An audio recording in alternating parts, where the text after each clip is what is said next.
Hello friends, पहल classes BNS में आप सभी का स्वागत है। भारतीय राजनीतिक विचारकों की इस सीरीज़ में हम लोग मानववादी राजनीतिक विचारकों को पढ़ रहे थे, जिसमें से विवेकानंद, रविन्द्रनाथ टैगोर जो मानववादी चिंतक हैं, इन लोगों का अध्ययन हम लोग कर चुके हैं। आज की सीरीज़ में हम लोग देखेंगे कि जो 9 मानववादी थिंकर हैं एम.एन. रॉय के बारे में। तो एम.एन. रॉय की शुरुआत हम लोग करते हैं। जैसे एम.एन. रॉय के बारे में अगर देखें तो एम.एन. रॉय आधुनिक जो भारतीय राजनीतिक चिंतन है उसमें कई रूप से जाने जाते हैं। साम्यवादी, मानवतावादी और क्रांतिकारी राष्ट्रवादी के रूप में जाने जाते हैं। एम.एन. रॉय का जन्म की बात करें तो हम लोग 21 मार्च 1887 को हुआ है। कहीं कहीं डाटा में आप देखेंगे तो 21 फरवरी 1886 भी शो करता है। फिलहाल 21 मार्च 1887 हम लोग इनका डेट ऑफ बर्थ जानते हैं। इनका जन्म पश्चिम बंगाल के 24 परगना जिला था, वहाँ पर हुआ है। मूल रूप से इनके नाम की अगर हम लोग बात करते हैं तो मानवेंद्रनाथ रॉय है, लेकिन शुरुआती स्तर पर इनका नाम मानवेंद्रनाथ रॉय नहीं बल्कि नरेंद्रनाथ भट्टाचार्य था। एम.एन. रॉय की हम लोग राजनीतिक चिंतन में बात करें तो इनके अगर हम लोग जीवन स्तर को देखें तो इनका जीवन स्तर बहुत ही उतार चढ़ाव भरा रहा है। शुरुआती स्तर पर जैसे हम लोग देखें तो ये राष्ट्रवादी क्रांतिकारी के रूप में माने जाते हैं। फिर उसके बाद जब इनका राष्ट्रवादी चिंतन से धीरे धीरे विलग होते हैं तो मार्क्सवाद के करीब जाते हैं। फिर मार्क्सवाद की भी कुछ बुराइयों को देखने के पश्चात ये लास्टली जो अपने जीवन के अंतिम 6 वर्ष उनका रहता है उसमें वो नव मानववादी चिंतन के रूप में जाने जाते हैं। तो रॉय का शुरुआती स्तर पर जब इनका जन्म हम देख रहे हैं 1887 में जब हो रहा है, तो उधर ही आप देखेंगे हमारे राष्ट्रीय आंदोलन में अगर देखें तो पश्चिम बंगाल में जैसे बंगाल विभाजन 1905 में हो रहा है, तो उसी दौरान देश के और आज़ादी के को लेकर कई राष्ट्रीय आंदोलन चल रहे हैं। तो युवावस्था में उनका जो व्यक्तित्व रहा वो एक क्रांतिकारी राष्ट्रवादी के रूप में रहा है। और इनके जीवन की अगर जीवन पे हम लोग प्रभाव की बात करें तो चूँकि अभी हम बात किए कि मानववादी के रूप में हम लोगों ने विवेकानंद, रविन्द्रनाथ टैगोर को देखा, तो इनके ऊपर अगर हम लोग प्रभाव देखें, जन्म जो हुआ है वैसे वो तो पश्चिम बंगाल के 24 परगना जिले में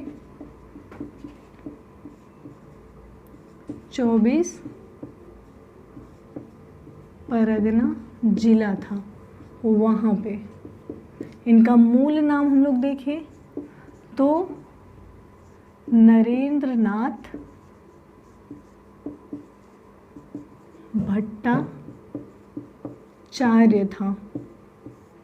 फिर अब हम लोग इनकी राजनीति में अगर प्रभाव ही देखें कि इनके ऊपर निम्न किन किन व्यक्तियों का प्रभाव पड़ा जिससे इनका जो विचार रहा वो समय समय पर परिवर्तित होता रहा। तो सर्वप्रथम इन पर मानववादी चिंतन के विचारक विवेकानंद, गांधी जी से भी प्रभावित थे, जिसमें वो चूंकि आलोचना और प्रशंसा दोनों करते हैं सभी विचारकों।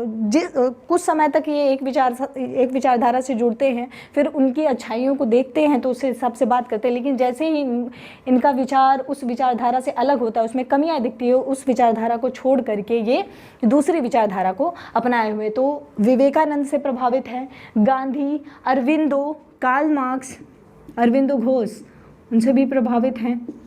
चूँकि शुरुआती दौर में जब इनका रहा है तो क्रांतिकारी रहा है, अरविंदो घोष प्रमुख क्रांतिकारी के रूप में जाने जाते हैं। और कार्ल मार्क्स, मार्क्सवादी चिंतन में कार्ल मार्क्स के विचारधारा से ये प्रभावित हैं।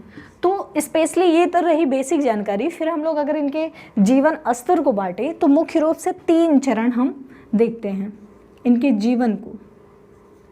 3 चरण हैं, जिसमें से है क्रांतिकारी राष्ट्रवादी।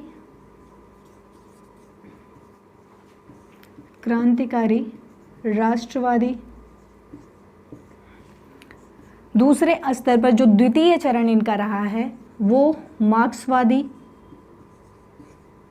और लास्टली जो जीवन का इनका अंतिम समय था, जीवन के लगभग 6 साल जब बचे हुए थे, तो ये नव मानववाद की संकल्पना देते हैं। तो 3 चरण में हम लोग समय समय पर देखेंगे कि इनका राष्ट्रीय आंदोलन को लेकर क्या भारतीय राजनीति में क्या प्रभाव रहा है। तो पहले चरण में अगर हम लोग बात करें इनके एम.एन. रॉय के क्रांतिकारी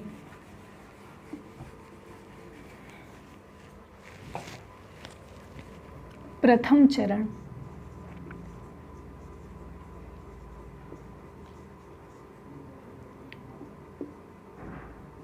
क्रांतिकारी राष्ट्रवादी के रूप में जाने जाते हैं।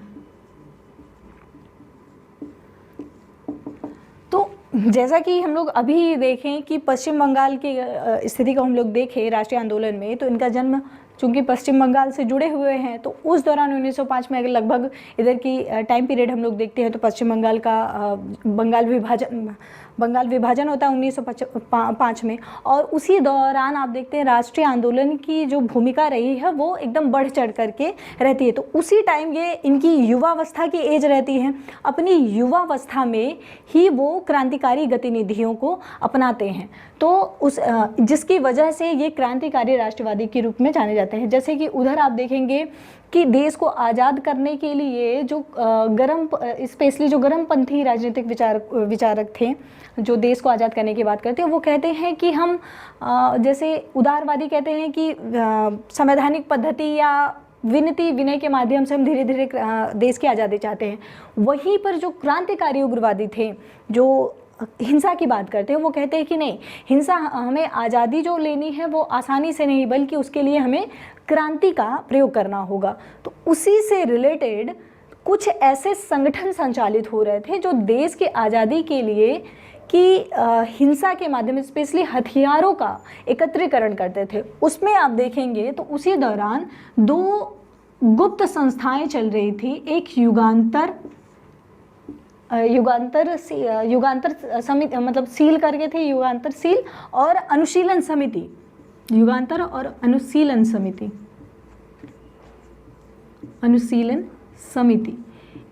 इन दोनों गुप्त संगठनों का उद्देश्य था कि देश की आज़ादी के लिए हम हिंसा का प्रयोग करेंगे, साथ ही साथ उसके लिए हमें हथियारों की आवश्यकता होगी।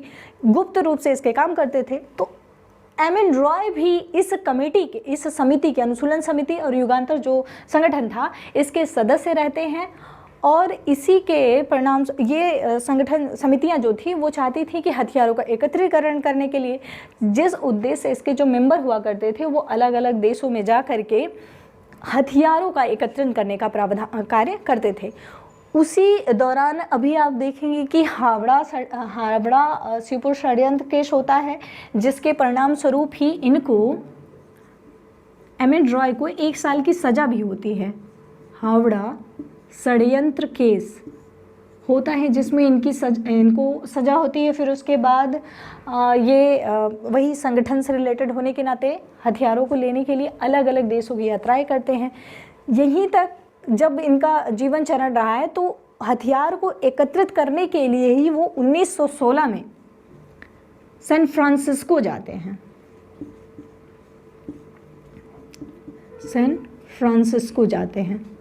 सैन फ्रांसिस्को में जाने के बाद ही ये वहाँ पर, यानी कि अमेरिका में है जो कि सैन फ्रांसिस्को, वहाँ पर जाते हैं। और यहीं पर जाने के बाद वो अपना नाम बदलते हैं, क्योंकि मूल नाम इनका नरेंद्रनाथ भट्टाचार्य था। जब ये अमेरिका जाते हैं सैन फ्रांसिस्को हथियारों की एकत्रित करने के लिए, तो आप उधर ब्रिटिश सरकार की अगर हम देखें तो अनुशीलन समिति के जो सदस्य हुआ करते थे उनको ढूंढ के जेल में डाला जा रहा था। इसी वजह से वो अपनी पहचान छुपाने के लिए ही अपना नाम बदल करके मानवेंद्रनाथ रॉय कर देते हैं। मानवेंद्रनाथ रॉय।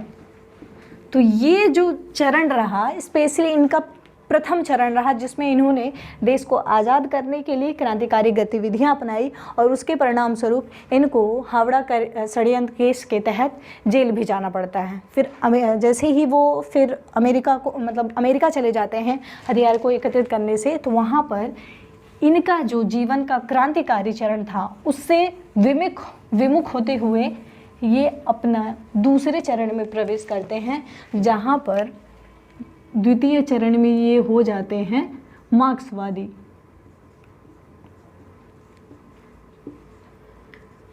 मार्क्सवादी। तो अमेरिका में जाने के पश्चात 1916 में उन्होंने सैन फ्रांसिस्को जाते हैं, वहाँ पर ये अपना नाम बदल के मानवेंद्र नाथ रॉय करते हैं। फिर उसके बाद इनका जो जीवन चरण रहा वो दूसरे स्तर पर प्रवेश करता है। ये जैसे ही अमेरिका के पश्चात 1916 में गए, वहाँ से फिर ये 1917 में मैक्सिको चले जाते हैं। अमेरिका से छोड़ करके, अमेरिका से ये 1917 में मैक्सिको चले गए। तो मैक्सिको में जाने के बाद ही इनकी मुलाकात माइकल बोरोडिन से होती है। इनकी मुलाकात माइकल बोरोडिन, साम्यवादी विचारक था, माइकल बोरोडिन से होती है, जिसके पश्चात ये इन्होंने उस दौरान देखा कि क्रांतिकारी जो विचारधारा था वो प्रासंगिक उस समय या उतनी कामगर नहीं रही। फिर उसमें वो जो मार्क्सवाद से प्रभावित होते हैं, मार्क्स की विचारधारा को देखते हैं, तो उसमें इनका विचार बदलता है और फिर पूरी तरीके से मार्क्सवादी विचारधारा के संपर्क में आ जाते हैं। यहीं पर वो माइकल बोरोडिन से मिलने के पश्चात, तो नेट में क्वेश्चन पूछा गया है कि जो एम.एन. रॉय हैं वो अपनी विचार मतलब किससे प्रभावित हो करके मार्क्सवादी विचारधारा को अपनाए हैं, माइकल बोरोडिन। और ये क्वेश्चन पूछा गया था कि उन्होंने किस परिस्थिति या कब अपना नाम नरेंद्र नाथ भट्टाचार्य से बदल करके मानवेंद्र नाथ रॉय रखा। ये दोनों क्वेश्चन नेट के एग्जाम्स में पूछे गए हैं। फिर जब वो इनकी मुलाकात यहीं पर मैक्सिको में ही इनकी मुलाकात माइकल बोरोडिन से होती है, जो कि साम्यवादी नेता करके था, और यहीं पर इन्होंने अपनी साम्यवादी गतिविधियों को और बढ़ाते हुए सबसे पहले 1917 में मैक्सिकन सोशलिस्ट वर्कर्स पार्टी की स्थापना किए हैं। मैक्सिको में ही मैक्सिकन सोशलिस्ट वर्कर्स पार्टी की स्थापना किए। मैक्सिको में इन्होंने ही इस पार्टी का गठन किया। फिर बाद में इस पार्टी का नाम बदल करके इन्होंने मैक्सिकन कम्युनिस्ट पार्टी कर दिया 1919 में। इस पार्टी का नाम बदल करके मैक्सिकन कम्युनिस्ट पार्टी कर दिया गया।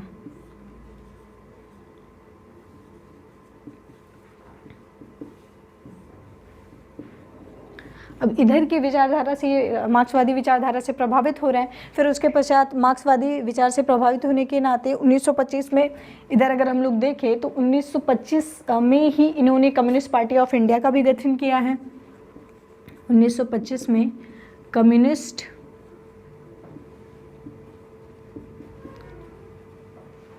पार्टी ऑफ इंडिया, इसका भी गठन करते हैं। फिर इसके परिणाम स्वरूप 1920 में ही जब वो मार्क्सवादी विचारधारा से प्रभावित होते हैं, तो उधर मैक्सिको में ही एक मतलब संपर्क में आए माइकल बोरोडिन के साथ साथ ये संपर्क में आते हैं लेनिन के। तो 1920 में ही इनको लेनिन के द्वारा कॉमिंटर्न का सदस्य बना गया, यानी कि कम्युनिस्ट इंटरनेशनल जो था उसका मेंबर लेनिन के द्वारा बना दिया गया। कम्युनिस्ट इंटरनेशनल, इसका सदस्य बना दिया जाता है। लेनिन इनको बनाते हैं। फिर उसके पश्चात उसके बाद ही जो कॉमेंटर चल रहा था, उसकी जो पूर्वी इलाका था, कॉमिंटर्न का केंद्रीय एशियाई बोर्ड था जो कि ताशकंद में रहता है, उसके पूर्वी जो विभाग था उसका अध्यक्ष के रूप में भी इनको बना दिया गया।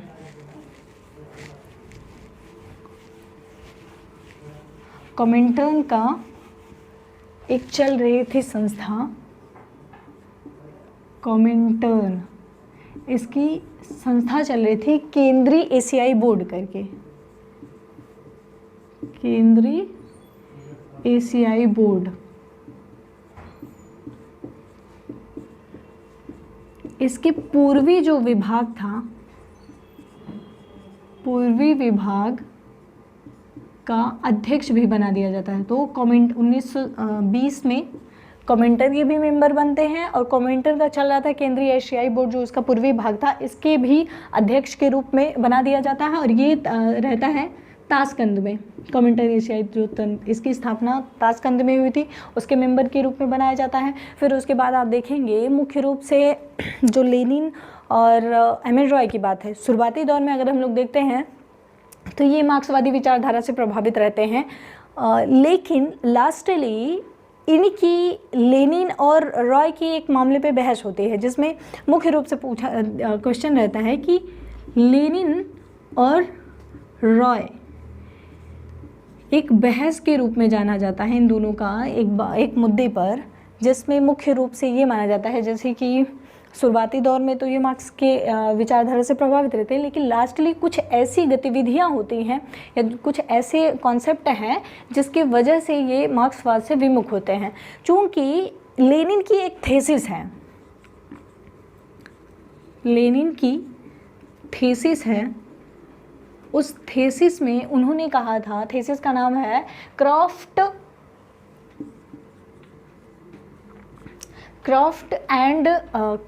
thesis on the national and Kraft thesis on the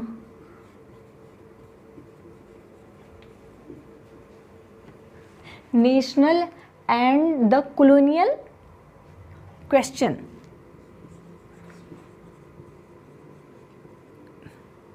And the national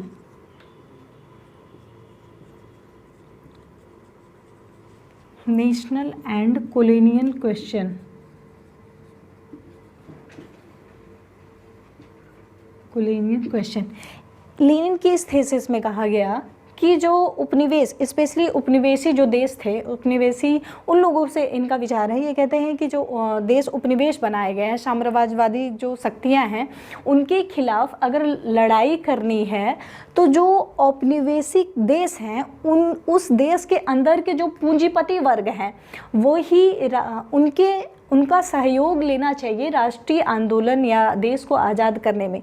जबकि वहीं रॉय इस बात से असहमत होते हैं। रॉय की थीसिस क्या मानना, रॉय की थीसिस क्या थी? रॉय कहते हैं कि नहीं, इनकी थीसिस है original draft of supplementary thesis, original draft of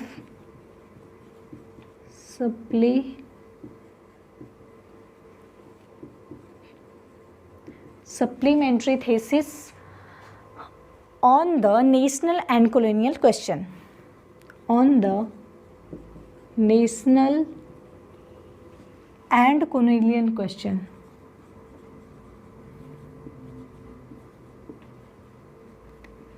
इसमें इनका मानना था, रॉय का मानना था कि रॉय कहते हैं कि नहीं, लेनी जहाँ वही कह रहे हैं कि जो साम्राज्यवादी शक्तियाँ हैं जो प्रसार कर रही हैं अपने देशों के अंदर के जो उस देश के अंदर के जो पूंजीपति हैं उनको दूर करने के लिए उनका सहयोग लेना चाहिए। जबकि रॉय इन्हीं के उलट कहते हैं कि नहीं, जो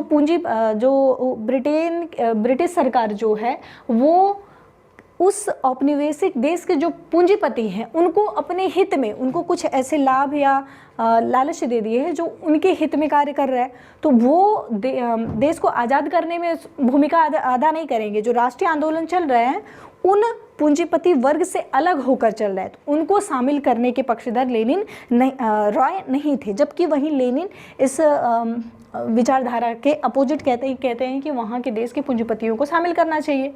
ये मतभेद दोनों में रहता है। लास्टली इन दोनों ये सभी मतभेद होने के बाद भी लेनिन और रॉय की मित्रता खराब नहीं होती है। लेकिन जबकि 1924 में अगर हम लोग देखें तो लेनिन की मृत्यु हो जाती है, और लेनिन की मृत्यु होने के पश्चात ही रॉय वहाँ के यूएसएसआर के प्रमुख के रूप में 1924 में लेनिन की मृत्यु हो गई।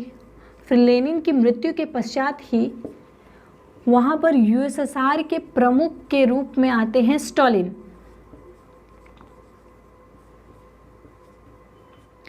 यूएसएसआर के प्रमुख के रूप में स्टालिन आते हैं और स्टालिन की जो तानाशाही और एक देश समाजवाद और जो कठोर नीतियां रहती हैं उन सब से असहमत थे रॉय। लास्टली 1929 में 1929 में स्टालिन के द्वारा रॉय को कॉमिंटन की जो सदस्यता रहती है उससे निकाल देते हैं। स्टालिन लेनिन को रॉय को कॉमिंटन की सदस्यता से निकाल देते हैं। फिर उसके पश्चात रॉय भारत आ जाते हैं। 1930 में वो भारत आते हैं। 1931 में अगर देखा जाए तो फिर भारत आने के बाद 1931 में वो कराची अधिवेशन हुआ था, कराची अधिवेशन में शामिल हुए। कराची अधिवेशन में नेहरू के कहने पर शामिल होते हैं। फिर उसके पश्चात ही हो जाता है कानपुर षड्यंत्र। कानपुर षड्यंत्र केस होने के पश्चात इनको जेल जाना पड़ता है। फिर जेल से ये 6 साल के बाद छूटते हैं 1936 में। 1936 में ये जेल से रिहा होते हैं। जेल से रिहा होने के पश्चात फिर 1936 में ये कांग्रेस में अध्यक्ष पद के लिए लड़ते हैं चुनाव के लिए। 1940 में कांग्रेस पद के लिए चुनाव लड़ते हैं मौलाना अबुल कलाम आज़ाद के विरुद्ध, जबकि कांग्रेस की पद की अध्यक्षता में ये हार जाते हैं। फिर उसके पश्चात यहीं से इनका जो कांग्रेस छोड़ने के पश्चात इनका जो चिंतन रहा है वो बदलता है। तब ये आते हैं नव मानववादी के रूप में। फिलहाल कांग्रेस छोड़ने के पश्चात ही इन्होंने एक पार्टी का गठन किया, रेडिकल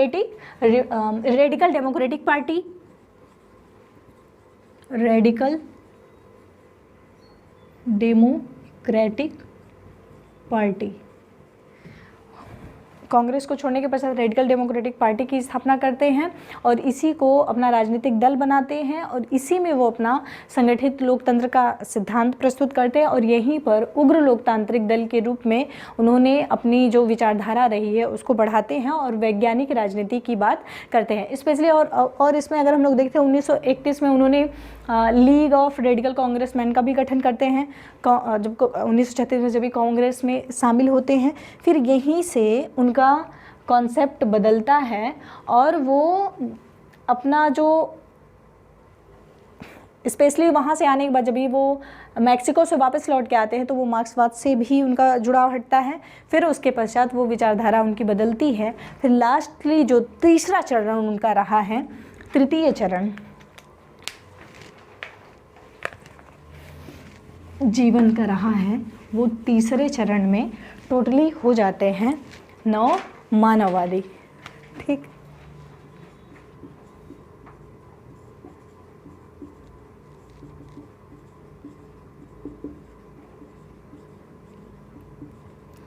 तो चूंकि वो विवेकानंद के विचारधारा से प्रभावित हुए ही हैं तो विवेकानंद के विचार से प्रभावित हुए, इसी वजह से उसको बढ़ाते हुए नव मानववादी चिंतन के रूप में ले जाते हैं।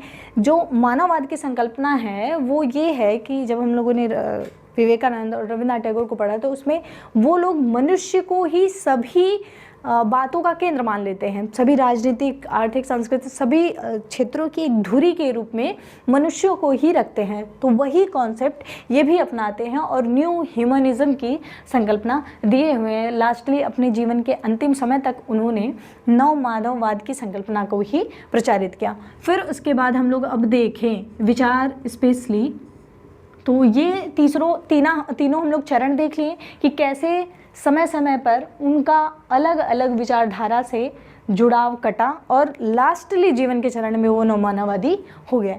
अब उनकी हम मुख्य रचनाएं देख लेते हैं। तो सबसे मुख्य इनकी बुक है India in transition.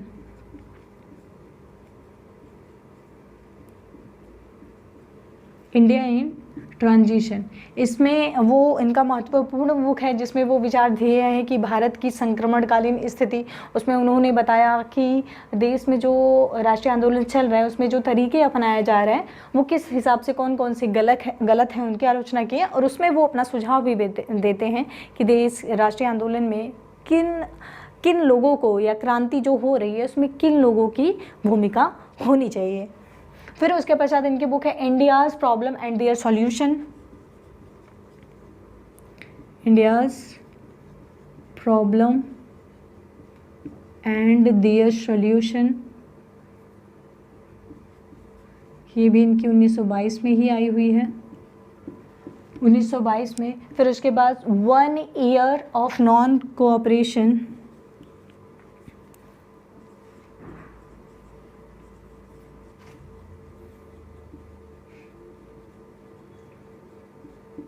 One year of non cooperation from Ahmedabad to गया,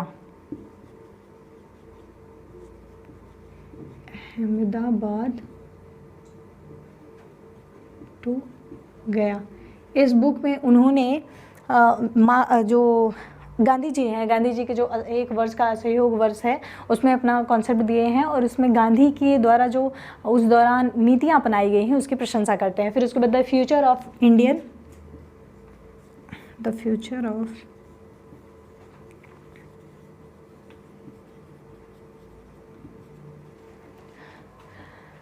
फ्यूचर ऑफ इंडियन पॉलिटिक्स। फिर इनकी बुक है revolution and counter revolution in China, revolution and counter revolution in China.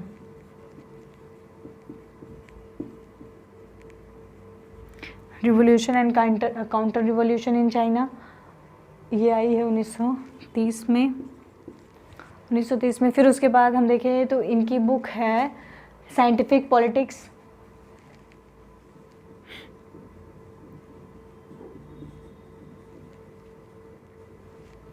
Scientific politics. इसके बाद द रशियन रिवॉल्यूशन,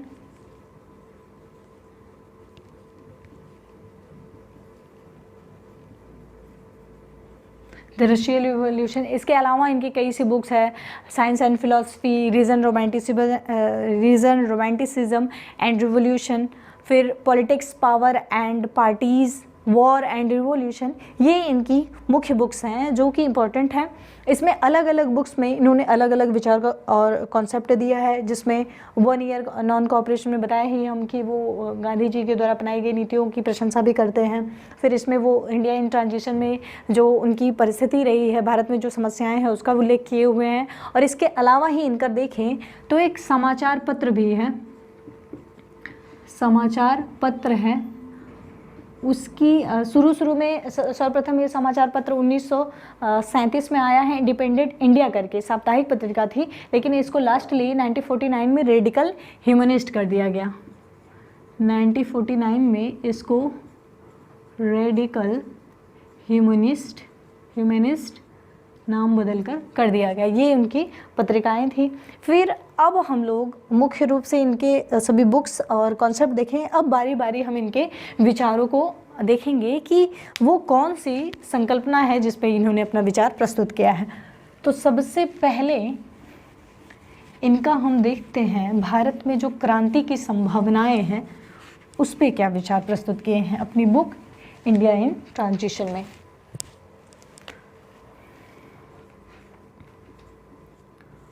भारत में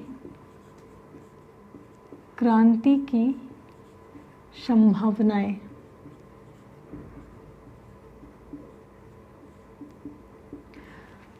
इनकी book है जो इंडिया इन ट्रांजिशन,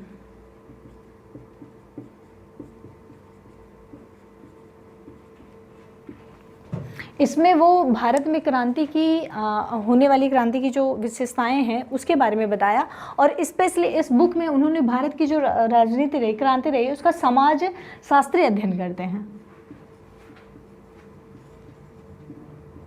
समाज शास्त्रीय अध्ययन करते हुए उन्होंने बताया कि जो भारत में समस्याएं हैं मुख्य रूप से उनकी तात्कालीन परिस्थितियों का अध्ययन करते हैं, और स्पेशली उन्होंने इसमें मार्क्सवादी चिंतन की विचारधारा से प्रभावित हुए हैं। उस दौर में इन्होंने इस बातों को रखा। तो मुख्य रूप से इन्होंने कहा कि जो तात्कालीन परिस्थितियां हैं उसमें प्रथम रूप से जो वो ब्रिटिश के द्वारा अपनाई गई नीतियों की बात रहती है। प्रथम समाधान में वो बताते हैं ब्रिटिश सरकार द्वारा जो समाधान प्रस्तुत किया जा रहा है कि धीरे धीरे जो अधिनियम आ रहा है, जैसे 1919 वाला मॉन्टेग्यू चेम्सफोर्ड अधिनियम है, तो उसमें वो धीरे धीरे उत्तरदायी शासन की बात करते हैं, तो उसकी वो आलोचना करते हैं। कहते हैं इससे समाधान या क्रांति, देश को आज़ादी या यहाँ के लोग जो हैं उनको मुक्ति नहीं प्राप्त होती। उसके पीछे रीज़न है क्यों? क्योंकि ये धीरे धीरे और क्रमिक विकास करते हुए जा रहे हैं। चूँकि हमें आज़ादी, राष्ट्रीय उग्रवाद से, उधर राष्ट्रवाद से प्रभावित थे ही, मार्क्सवादी विचारधारा क्रांतिकारी चिंतन से प्रभावित ही है, तो इस वजह से कहते हैं कि तुरंत हमें आज़ादी लेनी है। तो ब्रिटिश सरकार के द्वारा जो अपनाई जा रही थी धीरे धीरे क्रमिक विकास की नीति, उसकी आलोचना किए हैं। फिर उसके बाद जो उदारवादी हैं, कांग्रेस में जो उदारवादी गर्म दल, चूँकि कांग्रेस का दो विभाजन था, गर्म दली और नरम दली, तो उदारवादी जो थिंकर्स थे या क्रांतिकारी थे, उनका मानना क्या था कि वो संवैधानिक नीतियों के आधार पर धीरे धीरे ब्रिटिश के से हम उनकी विनती या याचना के माध्यम से आज़ादी प्राप्त करेंगे, ये उनकी आलोचना करते हैं। और बताते हैं कि जो उदारवादी हैं वो ब्रिटिश शासन के प्रशंसक हैं, उन्हीं के चापलूस टाइप के हैं। फिर उसके बाद इनका कॉन्सेप्ट है जो उग्रवादी था, उग्रवादियों की बात में उन्होंने कहा कि इसमें भी क्लैरिटी नहीं है। उन्होंने कहा कि जो उग्रवादी हैं इनके बीच ही कई भ्रांतियां हैं, कई समस्याएं हैं। जैसे उनकी जो धार्मिक विचारों को वो कहते हैं कि इनके अंदर ही कई भ्रांतियां हैं, सड़ी गली इनकी धार्मिक जो सुधार हैं वो खराब है। तो इस आधार पर इन तीनों की आलोचना प्रस्तुत करते हैं। और एक चौथे समाधान के रूप में, ये तो तीनों का प्रॉब्लम बताया, समस्या बताया, चौथे समाधान के रूप में उन्होंने मार्क्सवादी चिंतन होने के पश्चात, मार्क्सवादी विचारधारा से प्रभावित होने के पश्चात उन्होंने कहा कि मजदूर और किसान जो हैं उनके तरीक़ों को अपनाना है। मार्क्सवादी वर्ग संघर्ष जो है हुआ है उस आधार पर मजदूर और किसानों का जो वर्ग संघर्ष है उसको समाप्त करना है, इनको क्रांति में शामिल करना है। इस माध्यम से ही समाधान प्रस्तुत किया जा सकता है। तो चूंकि जो एमिन रॉय है वो मार्क्सवादी चिंतन से ही इस बुक में अपने कॉन्सेप्ट को प्रस्तुत किए हुए हैं। तो एमिन रॉय की अगर हम लोग बात करें तो वो कहते हैं कि जो शुरुआती दौर था उसमें बताएं कि जो ब्रिटिश सरकार है वो क्या कर रही है। स्पेशली अभी लेनिन की अगर हम लोग जब बात करें, जो लेनिन और राय की बहस थी, तो उसमें यही लेनिन कह रहा था कि उन जो साम्राज्यवादी हैं उनको भगाने के लिए उस देश के पूंजीपतियों का सहारा लेना चाहिए, जबकि वो इसी का अपोजिट है। वो कहते हैं कि ब्रिटिश सरकार भारत के जो आंदोलन है, जो जन आंदोलन है, देश को आज़ाद करने की जो प्रेरणा है, उससे डर चुकी है। उस डर की वजह से ही इन लोगों के आंदोलन को रोकने के लिए वो वहाँ के जो भारत के पूंजीपति हैं, भारत के ही पूंजीपति हैं,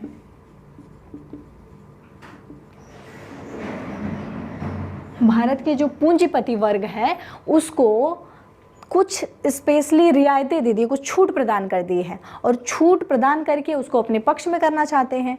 जिसके परिणाम स्वरूप क्या हुआ कि उधर फिर वो बताते हैं कि पक्ष में जब कर लेगा तो वो उतना इफेक्टिव कार्य करेंगे ही नहीं, क्योंकि उन्होंने कांग्रेस की आलोचना करते हुए बताया ही। साथ ही साथ जो 1857 की क्रांति हुई थी उसको उन्होंने सामंती विद्रोह के रूप में बताते हैं कि जो 1857 की क्रांति हुई वो केवल सामंतियों की क्रांति थी। अगर वो लोग चाहे होते तो सत्ता प्राप्त कर लिए होते, लेकिन करते नहीं हैं। साथ ही साथ उन्होंने कहा कि उधर जो पूंजीपति अर्थव्यवस्था है, पूंजीपति अर्थव्यवस्था ने उद्योगों के साथ साथ जो कृषि उत्पादन का क्षेत्र था उसको भी समाप्त कर दिए हैं, उसको भी चौपट कर दिए हैं, उसको भी अपने नियंत्रण में रख लिए हैं। जिसकी वजह से जो ग्रामीण क्षेत्र था, पूंजीपतियों के द्वारा जो कृषि क्षेत्र था उसमें आधिपत्य या नियंत्रण करने के पश्चात ही जो कृषि वर्ग है, कृषि क्षेत्र था, ग्रामीण कृषि क्षेत्र, वो भी प्रभावित हुआ है, क्योंकि इसकी वजह से भारत में कृषक वर्ग को दोहरा मार पड़ रही है। एक तो विदेशी और भारतीय दोनों की तरफ से इनको समस्याएं झेलनी पड़ रही हैं, भेदभाव झेलना पड़ रहा है। तो भारतीय इतिहास, और उसी में साथ ही साथ वो कहते हैं जो शुरुआती दौर में अगर हम लोग देखें तो भारत का जो इतिहास रहा है वो शुरुआत में मशीनीकृत था, वो उस दौरान शुरू हुआ था। लेकिन मशीनीकृत जब उत्पादन था तो उसके बाद ही क्या हुआ, यहाँ पर ब्रिटिश आक्रमण हो गया। ब्रिटिश आक्रमण होने के पश्चात ही क्या हुआ कि जो औद्योगिकीकरण की जो प्रक्रिया शुरू होती, जो चल पाती, वो रुक गई। औद्योगिकीकरण की प्रक्रिया जब वहीं पर सिमट गई तो ये इसी वजह से यहाँ का जो शहरी वर्ग, चूँकि औद्योगिकीकरण होता तो ही वहाँ का शहरी वर्ग निकल के आता। जब यहाँ पर औद्योगिकीकरण की प्रक्रिया में रुकावट आई तो शहरी जो कामगार वर्ग थे उनके भी विकास में देरी लगी, समय लगा। तो अब यहाँ पूंजीपति जो हैं वो अपनी पैठ जमा चुके हैं, अपनी सत्ता स्थापित कर चुके हैं, जिससे वर्ग संघर्ष की संकल्पना शुरू होगी, एक पूंजीपति और कामगार वर्ग का।